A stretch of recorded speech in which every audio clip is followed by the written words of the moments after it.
káàsán. Ẹ káàsán. Torí èmi ni Santa. Èmi ni Daddy, èmi náà sì ni bàbá Keresi. Ó fẹ́ kí n ṣe bàbá Keresi. Kí ló dé? Ṣùgbọ́n lọ́dún yìí, Daddy náà ni bàbá Keresi ni Daddy. Okay? A few moments later. Ẹ̀sìn bàbá Keresi kò bá lè kọjá mọ́. Kò lè lọ mọ́. Bàbá pè mí pé tó àwọn ìbò tó ń kó wá fún Kamil Adamadi Akugbo torí pé kò sí àyè mọ́. Kí ni eléyìí? Ẹ máa rí i. Ṣé ẹ fẹ́ rí i? Ẹ fẹ́ rí i?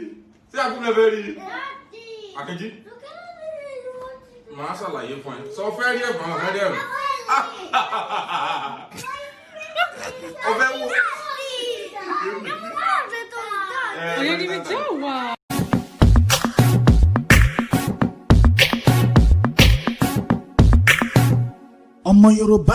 Kindly subscribe to our YouTube channel Yoruba Pikin and remember to hit the notification bell to enjoy more of our videos. Thanks for watching. Bye.